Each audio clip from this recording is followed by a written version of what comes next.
You'll have 15 minutes, just like Mr. Douglas. Thank you very much. I won't need that long, but I apologize for being late.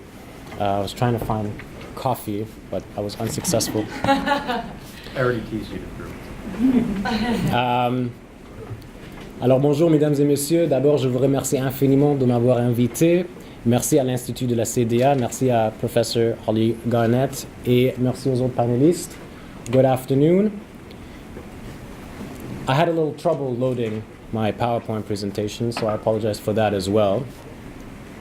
But just like the topic that I will be discussing today, the title of my presentation is slightly deceiving. Fake News, a New Threat to Electoral Integrity.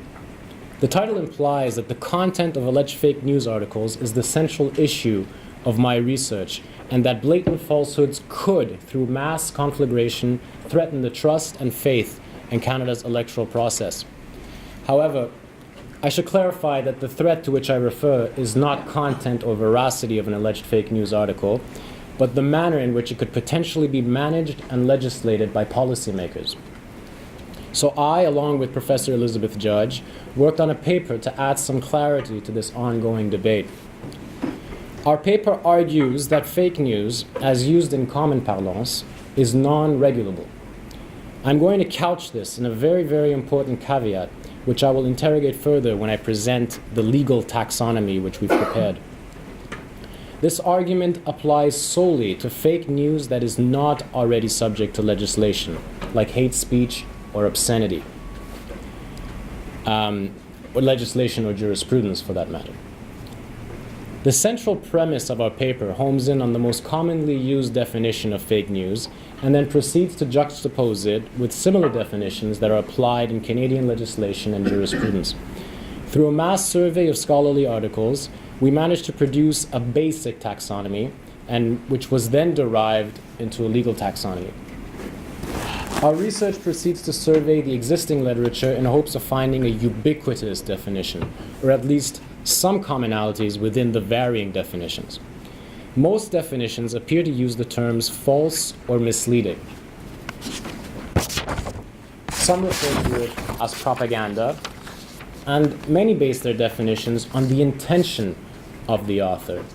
And finally, many of the definitions that are used in scholarly articles rely on the context in which it was written. Now this, however, presents us with the problem of regulating speech because different contexts produce different legal standards, ranging from satire within the context of copyright, for example, to satire as free speech, or to libel versus seditious libel. Our research begins by tracing the legal genesis of fake news. False or misleading is a term that's been borrowed from the criminal code under a rather draconian provision which prohibited the dissemination of false or misleading news articles.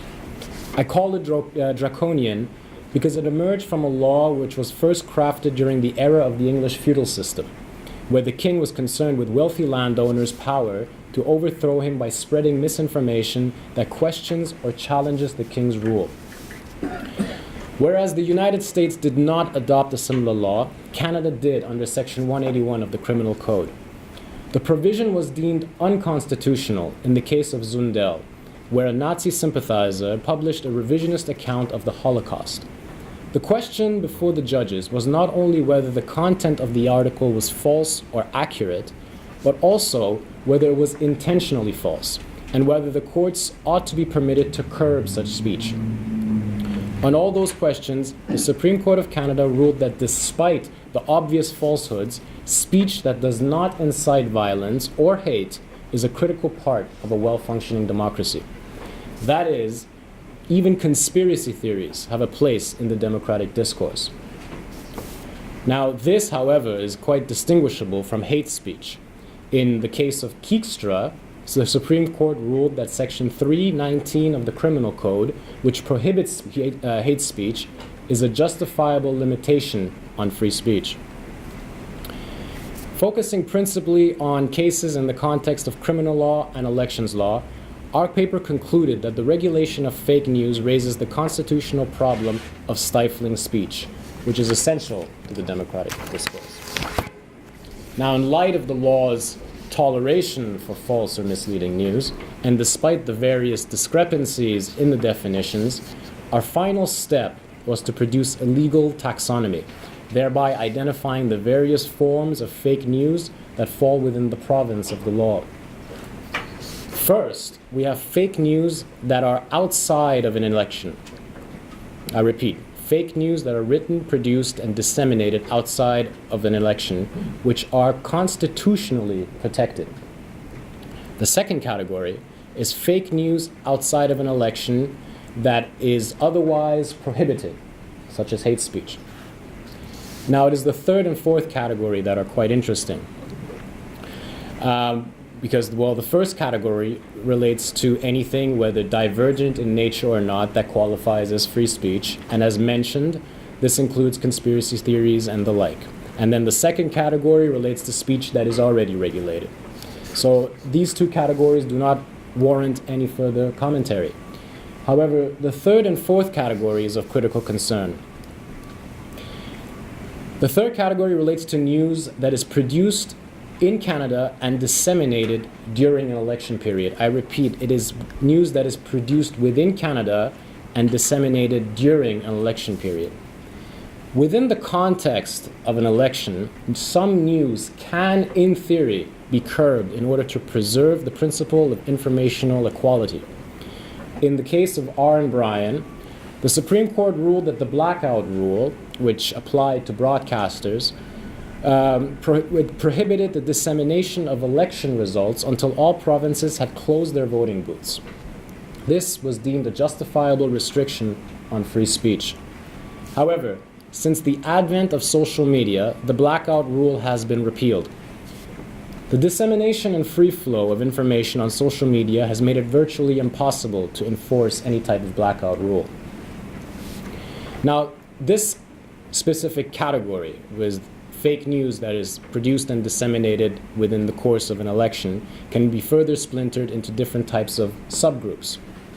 We have speech that is of public interest, which virtually cannot be regulated. Speech that is relevant to an election, which again, virtually cannot be regulated. But then we also have speech about an election. Now, what do I mean by that? Where, let's say in the robocalls incident, somebody were to inform voters that, or misinform voters, that a certain voting booth has been closed even though it hasn't. That would be a violation of the Canada Elections Act. But then we also have speech about politicians. Now we see that also addressed under in the Bill C-76. And I will return to that in just a minute. But let me focus now a little bit on the fourth category, which is the subject of mass hysteria these days. It relates to foreign interference. It is important to note that foreign interference, in theory, can be either true, false, accurate, whatever you want to term it. So it doesn't necessarily have to be fake news. It can also be true and accurate information. This is covered under Section 330 of the Canada Elections Act. And would not apply specifically to fake news, but would apply to any type of news that originates in a foreign source. Now, in the digital era, the foreign interference provision is increasingly difficult to enforce. Would, for example, a newspaper article that discusses the upcoming Canadian election, published by a well-renowned American publisher, be considered foreign interference? Surely, common sense would say no. But what if a famous American comedian were to endorse a Canadian politician over another?